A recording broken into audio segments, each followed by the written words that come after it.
तो जैसे कि आप जानते हैं, हम लोग जब प्रेस वार्ता के लिए इनवाइट कर रहे थे तो इनवाइट में बताया गया कि कर्ज मुक्त भारत अभियान पूरे देश में चल रहा है। ये बात है जुलाई 2022 की, जब ये अभियान शुरू हुआ। मैं गुरुद्वारे गया हुआ था, रकाबगंज गुरुद्वारे पे, वहां बंदी सिखों का एक कार्यक्रम था, उसमें मुझे भी अपनी बात रखनी थी। वहां से आने के बाद हम लोगों ने जैसे ही गाड़ी में बैठे तो एक खबर पता चली कि महाराष्ट्र में एक पूरे परिवार ने 9 लोगों ने कर्जे के कारण आत्महत्या कर ली। मन बहुत व्यथित हुआ कि लोग कर्जे में इतने ज्यादा परेशान हैं, और मैं क्योंकि एक पॉलिटिकल ट्रेनर हूं, पॉलिटिशियंस को बिजनेस के बारे में, उनकी राजनीति के बारे में, रणनीति के बारे में सिखाता हूं। तो मेरी एक ट्रेनिंग हुआ करती थी जो मैं 2014 से बिजनेसमैन को दिया करता था, कर्जे से बाहर निकलने के 20 तरीके। उस दिन मैंने लाइव आकर के फेसबुक पर रिक्वेस्ट की लोगों से कि कर्जे के कारण कोई व्यक्ति जो परेशान है वो कोई परेशानी को या टेंशन को दिमाग पर, दिल पर ना ले, मुझसे आकर बात करें, मैं अपनी ट्रेनिंग फ्री दे दूंगा आपको। वैसे वो पेड होती थी, मैंने उसको कहा कि फ्री दे देंगे, कम से कम लोगों की जान को बचाया जाए। वो रील काफी वायरल हुई, वो वीडियो बहुत वायरल हुआ, बहुत सारे लोगों ने संपर्क किया। तब एहसास नहीं था कि समस्या इतनी गंभीर है। आज पता चलता है समस्या इतनी गंभीर है कि हर दूसरा व्यक्ति कर्जे की दलदल में फंसा हुआ है। सरकार के ही आंकड़े, जैसा अभी सुरभि जी ने भी कहा, राजीव जी ने कहा, सरकार के ही आंकड़े हैं, पिछले 5 वर्ष में 50,000 से ज्यादा लोग कर्जे के कारण आत्महत्या कर चुके हैं। एनसीआरबी का डाटा है, आप इसको गूगल पे वेरीफाई भी कर सकते हैं, एनसीआरबी की वेबसाइट पर भी मिल जाएगा। हमने भी वहीं से लिया डाटा, कोई हमने अपने पास से तो नहीं बनाया। 2022 में ही अकेले 20,000 ज्यादा लोगों ने कर्जे के कारण आत्महत्या की है। हम ये सुनते आए थे कि किसान आत्महत्या करते हैं कर्जे के कारण, लेकिन पहली बार ऐसा हुआ 2022 में कि किसानों से ज्यादा आत्महत्या व्यापारियों ने की, आम नागरिकों ने की कर्जे के कारण। तो उन सबसे अपील की गई कि कर्जे के कारण कोई व्यक्ति आत्महत्या ना करे, परेशान ना करे। और बैंक वाले, रिकवरी वाले कैसे परेशान करते हैं ये हम सब जानते हैं। इसको कभी ना कभी हमने फेस किया, हमने या हमारे रिश्तेदारों ने फेस किया। और बैंकों ने एक ऐसा मायाजाल रच रखा है कि किसी ना किसी तरीके से, खासकर से उन लोगों का जिनका प्रॉपर्टी मोर्गेज है, कि प्रॉपर्टी को हड़प लिया जाए। बैंक ओटीएस भी नहीं दे रहा है प्रॉपर्टी के केस में, जबकि ओटीएस कंज्यूमर का अधिकार है। ये कई बार सुप्रीम कोर्ट बोल चुका है, कई जगह बैंकिंग में आरबीआई ने इस बात को कहा है कि ओटीएस कंज्यूमर का राइट है। अगर कंज्यूमर को ओटीएस चाहिए, जब भी चाहिए, किसी भी केस में, तो ये बैंक को देना चाहिए। बैंक क्या करता है, अगर प्रॉपर्टी की वैल्यू जो लोन दिया गया है उससे ज्यादा है, मान लीजिए 1 करोड़ का लोन है, आउटस्टैंडिंग है, पेनल्टी सरचार्ज सब मिला करके, और प्रॉपर्टी की वैल्यू है 5 करोड़ रुपए, तो बैंक ओटीएस नहीं करेगा। क्यों नहीं करेगा? क्योंकि बैंक को मालूम है मेरे पास 5 करोड़ की प्रॉपर्टी है, मैं तो बेच लूंगा आराम से, वो प्रॉपर्टी हटेगा। अच्छा, अगर उल्टा हो जाए, मान लो जब बैंक में प्रॉपर्टी रखी गई थी उसकी कीमत ज्यादा थी, आज कम हो गई, लोन अमाउंट ज्यादा हो गया, आउटस्टैंडिंग ज्यादा है, तो बैंक तुरंत ओटीएस कर लेता है। तो बैंक ये बोलता है कि ओटीएस हम प्रॉपर्टी में नहीं करेंगे, लेकिन कब नहीं करेंगे? जब प्रॉपर्टी की वैल्यू उनको ज्यादा मिल रही हो। ऐसे ही जिन लोगों के क्रेडिट कार्ड है, पर्सनल लोन लिया गया, बिजनेस के लिए लोन लिया गया, किसानों के किसान क्रेडिट कार्ड है, लोग आत्महत्या कर रहे हैं। बताया जाता है, हम सबको बताया जाता है, किसान क्रेडिट कार्ड के केस में प्रॉपर्टी को मोर्गेज नहीं रखा जाएगा। लेकिन आप हैरान होंगे जानकर के, जब किसान क्रेडिट कार्ड के लिए पैसा ले रहा है, बहुत सारे राजस्थान से कई केस आए हैं, लोगों ने बताया कि हमारी प्रॉपर्टी भी उसमें अटैच कर दी गई है, खेत अटैच कर दिए हैं, जबकि सरकार की गाइडलाइंस है कि किसान क्रेडिट कार्ड में प्रॉपर्टी को ना रखा जाए, खेतों को ना रखा जाए। और लोग आत्महत्या जो कर रहे हैं उसका एक बड़ा कारण, जब लोगों से बात की तो पता चला, लोग कर्जे के कारण कम आत्महत्या कर रहे हैं, कर्जे के कारण होने वाली बदनामी के कारण ज्यादा आत्महत्या कर रहे हैं। क्योंकि बैंक घर के बाहर नोटिस चिपका जाता है, रिश्तेदारों को फोन करके, एप्लीकेशन से हमने आरबीआई को लिस्ट भी दी थी, बहुत सारे एप्लीकेशन बैन भी किया आरबीआई ने। लेकिन ये समस्या, वो एप्लीकेशन क्या करते हैं, नए नाम से नए एप्लीकेशन बना लेते हैं। एनबीएफसी कंपनियां चला रहे हैं वो लोग, क्या रेट ऑफ इंटरेस्ट लेंगे उसमें कोई कंडीशन ही नहीं है। आरबीआई की गाइडलाइन से 2% ज्यादा इंटरेस्ट नहीं लेना है, लेकिन बहुत सारे एनबीएफसी वाले, प्राइवेट फाइनेंसर, साहूकार 10-10% का ब्याज ले रहे हैं। पंजाब होकर क्या है, वहां पता चला कि 15-15, 20-20% का मंथली ब्याज चल रहा है। देश के लगभग सभी राज्यों में मैं दौरा कर चुका हूं। जो लोग हमारे साथ कर्जा मुक्ति अभियान में जुड़े उनसे मिलते हैं, उनकी समस्याएं सुनते हैं, समाधान करने की कोशिश कर रहे हैं। मेरे पूरे देश में लीगल टीम भी है जो हेल्प कर रही है लोगों को। अभी आप दिल्ली के देख रहे हैं कि हमारे साथों लोकसभा प्रभारी भी हैं जो एक लोकसभा में जिम्मेदारी ले रहे हैं। सरकार से ये अपील है कि सबसे पहले तो वो लोग जिनका व्यापार नोटबंदी के कारण, लॉकडाउन के कारण, नौकरी छूट जाने या व्यापार बंद हो जाने के कारण, सरकार की किसी भी गलत नीति के कारण अगर व्यक्ति का व्यापार बंद हुआ या नौकरी छूटी, उनका कर्जा माफ होना चाहिए। जब बड़े बड़े उद्योगपतियों को राहत दी जा सकती है तो आम जनता को राहत क्यों नहीं मिलनी चाहिए? अभी जैसे गौतम अदानी जी ने, केस तो खैर बहुत सारे, लेकिन मैं तो सिर्फ कर्जे वाला केस पे बात करूंगा। गौतम अदानी जी का 12,770 करोड़ रुपए का एसबीआई ने लोन अंडरराइट कर दिया गया। अच्छा, आज से 3 महीने पहले मुझे टर्म नहीं पता थी अंडरराइट क्या, तो मैंने इसको सर्च किया। अंडरराइट का क्या मतलब होता है, आप इसमें शायद के पत्रकार साथियों को ना पता हो। अंडरराइट का मतलब होता है कि जब उनके पास पैसे होंगे वो दे देंगे, एसबीआई की गारंटी लेने को तैयार है। अरे भाई, यही तो बात हम व्यापारी के लिए कर रहे हैं। जो व्यापारी 10 साल से आपके साथ बैंक के साथ अच्छा व्यापार कर रहा है, उस व्यापारी को भी 1 साल का 2 साल का समय दे दो। यही अंडरराइट की सुविधा आम जनता को क्यों नहीं मिलनी चाहिए? तो हमने सरकार से दूसरी मांगे की है कि जैसे बड़े उद्योगपतियों को आप अंडरराइट की सुविधा, राइट ऑफ की सुविधा, बहुत सारी सुविधाएं देते हैं, ऐसे ही आम व्यापारियों को, आम व्यक्तियों को भी सुविधा दी जाए। कम से कम 2 साल तक उनको इंटरेस्ट फ्री पीरियड मिलना चाहिए कि वो लोन भर सकें, खासकर से वो लोग जो नोटबंदी, जीएसटी या लॉकडाउन के कारण कर्जे की दलदल में फंसे। तीसरा, जो लोग एक्सपायर कर गए किसी भी कारण से, चाहे वो कोरोना में हुआ हो या कोरोना से पहले या बाद में, नोटबंदी के बाद हुआ, जीएसटी के बाद हुआ, जब व्यक्ति ही दुनिया से चला गया। अब छोटे छोटे बच्चे हैं उसकी, मैं महाराष्ट्र में गया, छोटी बच्ची 3 साल 3.5 साल की बच्ची है, उसकी माँ है, पति एक्सपायर कर गए, उन्होंने हाउसिंग लोन ले रखा था, बैंक ने उस बच्ची और मां को घर से निकाल दिया और घर सील कर दिया। अब वो कहते हैं हम कहां जाएं? जिस बच्चे के सर से माता पिता का साया चला गया, कमाई का कोई साधन नहीं बचा, अब उनके सर से हम छत भी छीन लें। बड़े बड़े उद्योगपति तो पैसा लेकर के भाग जाते हैं, उनको तो आप नहीं पकड़ते हैं। हजारों करोड़ रुपया अगर आप कैलकुलेट करेंगे, लाखों करोड़ शायद पिछले 5 वर्ष में लोग लेकर के भाग चुके हैं भारत से बाहर। मैं ये नहीं कह रहा कि उसमें किसकी गलती हो, तो सरकार देखेगी क्या गलती है। मेरा एक ही मुद्दा है कि जब उन्हें सपोर्ट मिल सकता है तो आम जनता ने ऐसी कौन सी दुश्मनी है सरकार के साथ, या ऐसा क्या सरकार के साथ गलत कर दिया कि उस जनता का साथ नहीं दे रहा है। तो सरकार को लेटर भेजा गया, सबसे पहले वित्त मंत्री को लेटर भेजेंगे, क्योंकि ये हम लोग पढ़े लिखे लोग, पता था फाइनेंस से रिलेटेड मुद्दा है, किसी और मंत्रालय को भेजेंगे तो वो लोग वित्त मंत्रालय को भेजेंगे। तो पहला लेटर वित्त मंत्रालय को भेजा गया, उसका कोई जवाब नहीं है। 1 महीने बाद हमने दूसरा लेटर भेजा और हमें लगा कि यार जवाब शायद इसलिए नहीं आ रहा कि कितने लोग हमारे साथ जुड़े हैं या परेशान है उन्हें पता नहीं। तो उस समय तक हमारे साथ 25,000 लोग जुड़े थे, तो हमने 25,000 लोगों का डाटा, ब्रीफ डाटा, उनका नाम, उनका डिटेल, कितना कर्जा है, कहां से है, वो भेज दिया, ताकि सरकार बोले कि 25,000 लोग परेशान है। फर्क नहीं पड़ा सरकार। अगले महीने अपने फिर भेजा और तब तक हम और भी लोगों का डाटा इकट्ठा कर रहे थे, तो लगभग हमारे साथ 50,000 लोग जुड़ चुके थे 2 महीने तक। वो भी भेजा गया वित्त मंत्रालय। वैसे करते करते 7 बार वित्त मंत्रालय को पत्र भेजा और उनसे मांग की गई कि वित्त मंत्री सिर्फ इतना कर दे कि एक टोल फ्री नंबर रिलीज कर दें कि भाई इस नंबर पे कोई भी व्यक्ति मरने जा रहा है तो फोन कर ले। वहां पर एक्सपर्ट काउंसलर बैठे, वो एक्सपर्ट काउंसलर से काउंसलिंग करें, जो काम हम कर रहे हैं। मेरी टीम में 100 लोग यही काम कर रहे हैं, दिन रात रोज कॉल आती है। कोई कहता है मैं ट्रेन के नीचे बैठा हूं, जी बताओ क्या करना है, मैं तो ट्रेन आने वाली है, पटरी में मर जाऊंगा। बचाते हैं उसको। 20,000 से ज्यादा लोगों को सुसाइड करने से पिछले 8-9 महीने में बचा चुके हैं, सिर्फ काउंसिल करके। क्योंकि उस समय जब व्यक्ति सुसाइडल टेंडेंसी होती है ना, वो एक पीक पर आकर होती है। अगर उस पीक पर रोक लिया जाए उस व्यक्ति को, कुछ भी करके, काउंसिल करके, गाइड करके, समझा करके, और एक बार वो उससे नीचे आ गया तो कम से मरेगा तो नहीं। एक व्यक्ति तो टंकी पर चढ़ गया था राजस्थान में, उसकी न्यूज भी काफी वायरल हुई थी। हमारी निगम टीम ने, पवन जी थे हमारी टीम में मध्य प्रदेश, उन्होंने उसको फोन किया, बाकी लोगों को भेजा गया। वहां हमारे कई केंद्र प्रमुख थे, उन्होंने जाकर के उसको नीचे उतारा है। एसडीएम वगैरह भी आए, उसकी मदद भी फिर बाद में की। लेकिन सरकार का इंतजार कर रही है कि लोग जब मर जाएंगे तब मदद की जाएगी। और ये लोग जो एक्सपायर कर गए, उनसे भी मैं कहना चाहता हूं मीडिया के माध्यम से, मर जाना कोई समाधान नहीं। जो लोग मरने की सोच रहे हैं या जो लोग एक्सपायर भी करके उन्होंने गलती की है, मैं मानता हूं, मर जाना समाधान नहीं है। क्योंकि कर्जा आज नहीं तो कल उतर जाएगा, आज नहीं तो कल हम कर्जे की दलदल से बाहर निकल जाएंगे। लेकिन अगर दुनिया में ही नहीं रहे तो वापसी कैसे? जीवन तो वापस नहीं आ सकता, जीवन कैसे वापस लाया जाएगा? तो सबसे आपके माध्यम से अपील भी है कि कोई भी व्यक्ति कर्जे कारण आत्महत्या ना करे।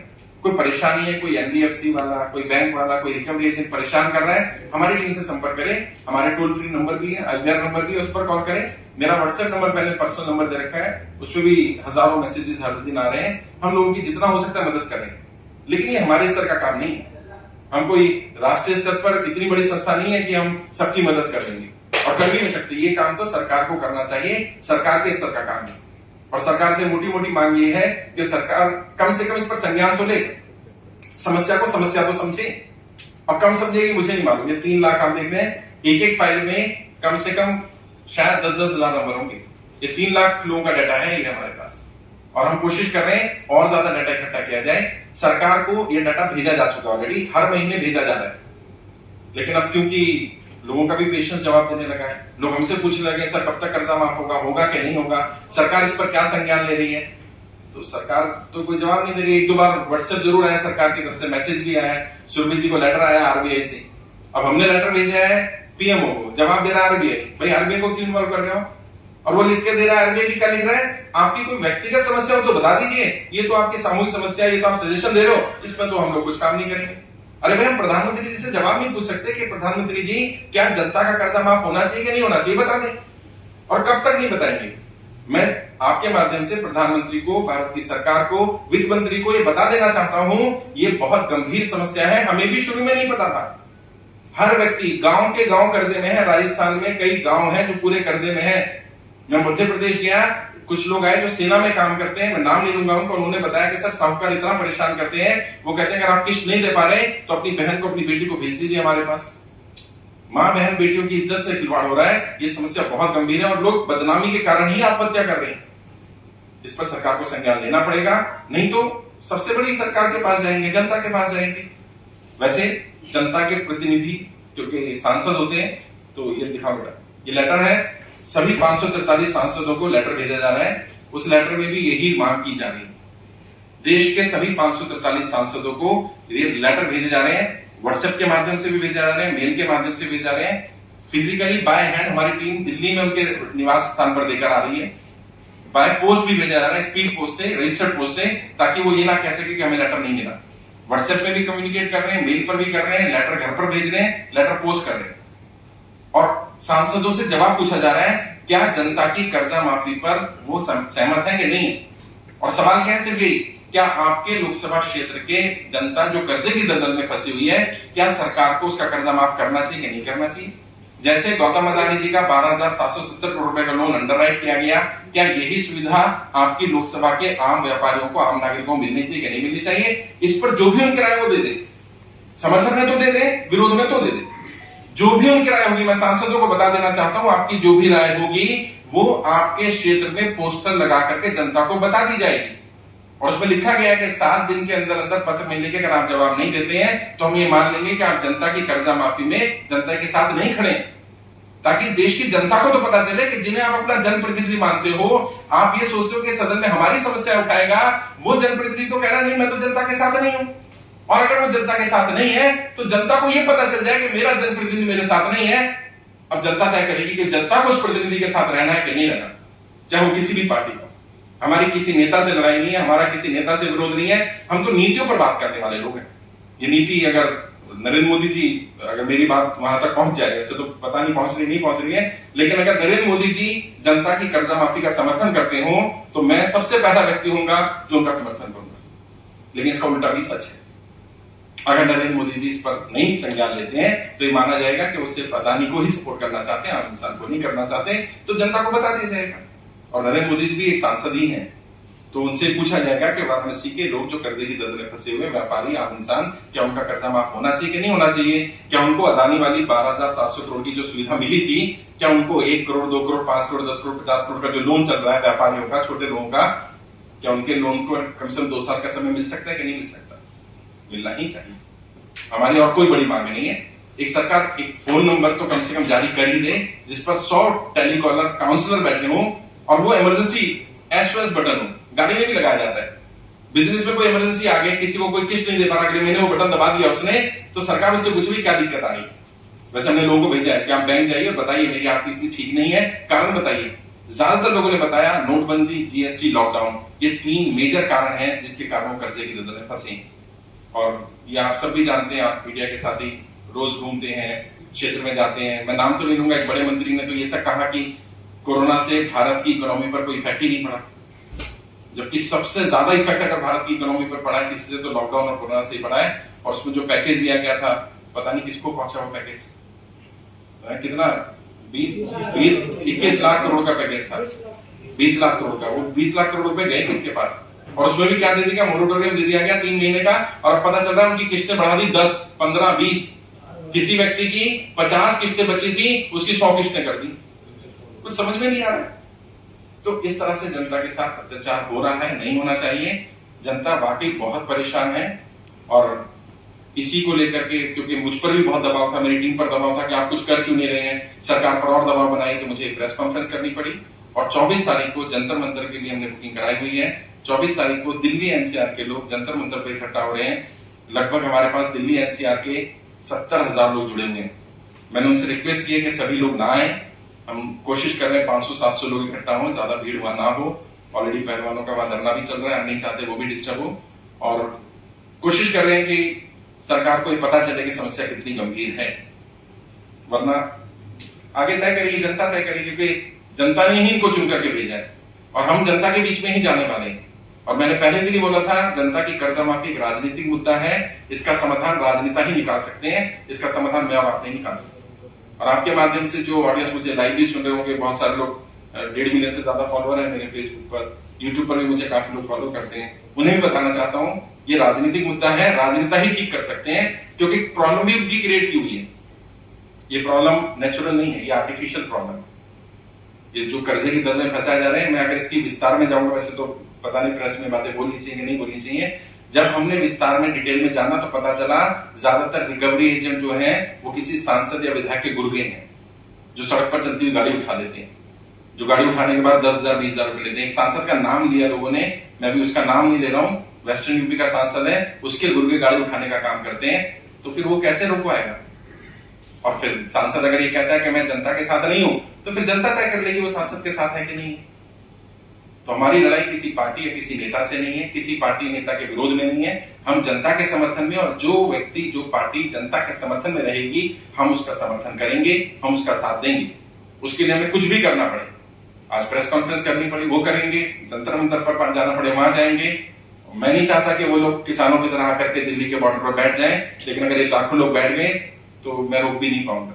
मैंने ये बात प्रधानमंत्री जी को जो पत्र भेजा था उसमें भी लिखी थी कि प्रधानमंत्री जी ये लोग परेशान हैं, मैं इन्हें रोक पा रहा हूं लेकिन अब मैं रोक नहीं पाऊंगा।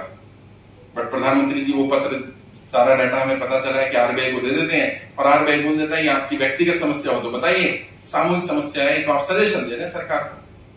तो भाई सरकार हमारी है तो सजेशन भी नहीं दे सकते हैं। लोग सुसाइड कर रहे हैं, मर रहे हैं, हम मरते देखते रहे, ऐसा तो नहीं होगा।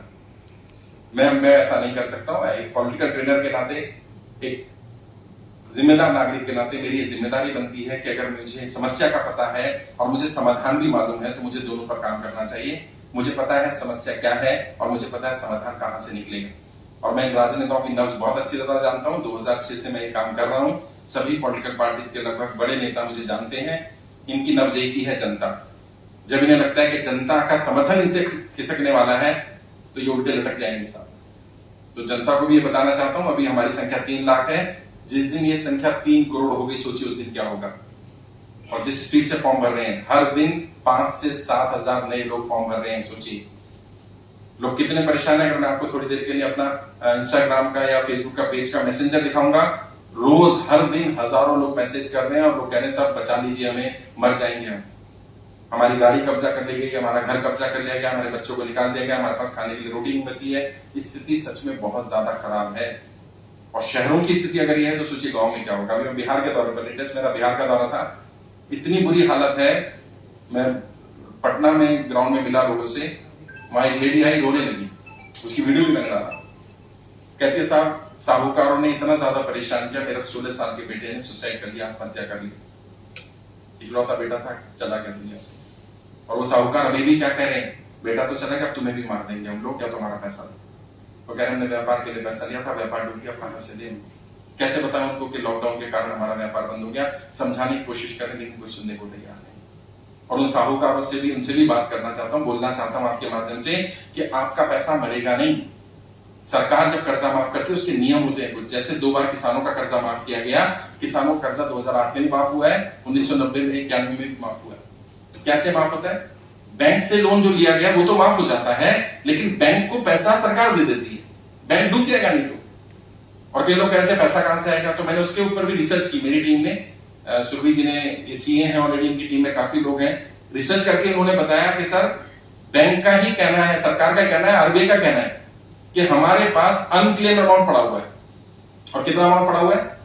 पिछले 2020 तक का डाटा है उसमें था शायद, 2020 तक लगभग 1.5 लाख करोड़ रुपए अनक्लेम्ड है, इंश्योरेंस कंपनीज में पड़ा हुआ है। किसी ने इंश्योरेंस कराया, बंदा एक्सपायर हो गया, बच्चों को पता नहीं था इंश्योरेंस क्लेम लेना है।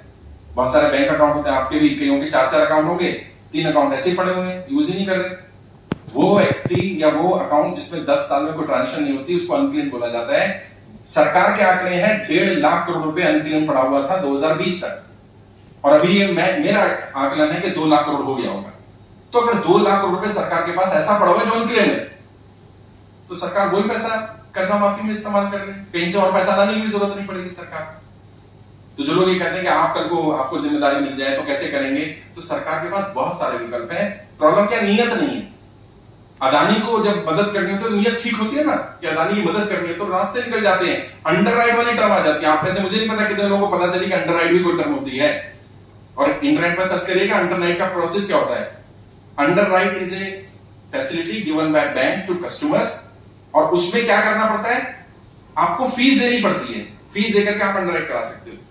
मजे की बात यह, अदानी का 12,700 करोड़ रुपए का अंडरराइट किया गया और उससे फीस तक नहीं ली गई अंडरराइट कराने की।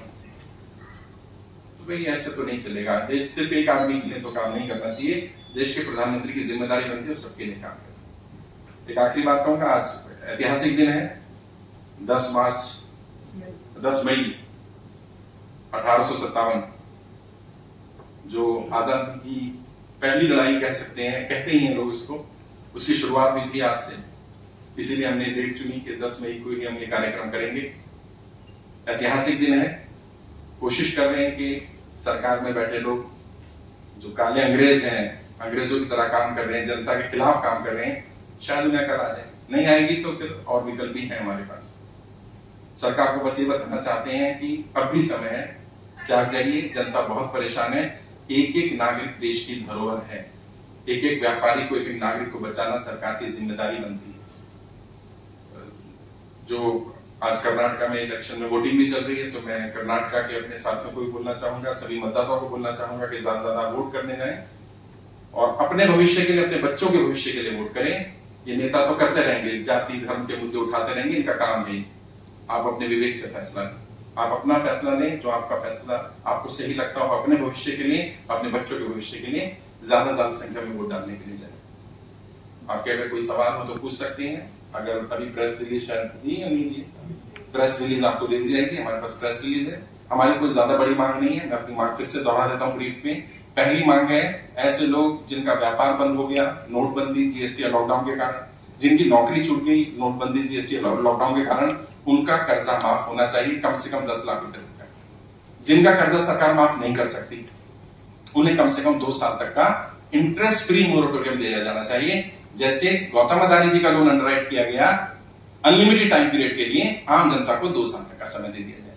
तीसरा, वो लोग जो एक्सपायर कर गए, जो दुनिया में ही नहीं बचे, उनका तो लोन पूरा पूरा माफ होना चाहिए। जिनके बच्चों के सर से माता पिता का साया चला गया, उनके सर से छत न छीनी जाए। ये सबसे बड़ी अपील मेरी है। और कोई भी व्यक्ति कर्जे कारण आत्महत्या ना करे। अगर कोई सुसाइडल टेंडेंसी आ रही है, कोई दिक्कत आ रही है, कोई परेशानी आ रही है, कोई आपको लीगल हेल्प चाहिए, मेरी टीम फ्री ऑफ कॉस्ट आपको लीगल हेल्प करने की कोशिश करेगी। वकील तो मुहैया शायद ना करा पाए, लेकिन कम से कम आपके वकील को अच्छी तरह गाइड कर देंगे, आपको गाइड कर देंगे, ताकि आपको अपना केस लड़ने में, केस को मजबूत करने में मदद मिले। घबराने से, डरने से, परेशान होने से काम नहीं चलेगा। इंसान के जीवन 70 साल, 80 साल, 100 साल होता है। सरकार के जीवन 5 साल, 10 साल, 15 साल होता है। सरकारें आती जाती रहेंगी, अपना जीवन तबाह नहीं करना। आप सबसे भी अपील है, अगर किसी ऐसे व्यक्ति को जानते हो जो कर्जे के कारण परेशान है, उसको बोलिए आत्महत्या जैसा जघन्य अपराध ना करें, इसमें उसकी गलती नहीं है। अगर कोई व्यक्ति कर्जे की दलदल में फंसा, इसके लिए सरकार की गलत नीतियां जिम्मेदार हैं, और सरकार की गलत नीतियों की सजा किसी व्यक्ति को या उसके परिवार को नहीं मिलनी चाहिए। मेरा ऐसा मानना है। आपके कोई सवाल हो तो पूछ सकते हैं, वरना हम आपको प्रेस रिलीज दे देंगे। आप सब आए, बहुत बहुत शुक्रिया। 24 तारीख को, 24 मई 2023 हम लोग एक दिन की भूख हड़ताल पर बैठने वाले हैं जंतर मंतर पर। मैं और मेरी दिल्ली टीम के लोकसभा प्रभारी हमारे साथ बैठेंगे। राजीव जी हमारे राष्ट्रीय अध्यक्ष हैं, कर्जा मुक्ति अभियान को लीड कर रहे हैं। सुरभि जी हैं, जो वित्त समिति के अध्यक्ष हैं। हरप्रीत जी राष्ट्रीय उपाध्यक्ष हैं कर्जा मुक्ति अभियान के। राहुल जी भी राष्ट्रीय उपाध्यक्ष हैं और ये लोकसभा प्रभारी भी हैं। हरप्रीत जी साउथ दिल्ली के लोकसभा प्रभारी हैं। राहुल जी नॉर्थ ईस्ट दिल्ली के लोकसभा प्रभारी हैं। आनंद गुप्ता जी ईस्ट दिल्ली लोकसभा प्रभारी हैं हमारे। संजय जी वेस्ट दिल्ली लोकसभा प्रभारी हैं और दिल्ली के प्रदेश प्रभारी भी हैं। विनोद गुप्ता भारती जी चांदनी चौक लोकसभा प्रभारी हैं हमारे, और मधु अग्रवाल भारती जी हमारी मैडम वेस्ट दिल्ली। आप नॉर्थ वेस्ट दिल्ली और वेस्ट दिल्ली, तो सातों लोकसभा के प्रभारी यहाँ पर मौजूद हैं। मैं भी हूँ। कोई सवाल है तो पूछ सकते हैं। और आप सब भी आइएगा, मीडिया के साथ ही आएंगे, क्योंकि मीडिया डेमोक्रेसी में चौथा स्तंभ है। वैसे कहना नहीं चाहिए, आप जानते हैं मीडिया की स्थिति आज क्या हो गई है। दंडवत से भी नीचे अगर कुछ हो सकता है तो वो प्रणाम किए जा रहे हैं। सर एक सवाल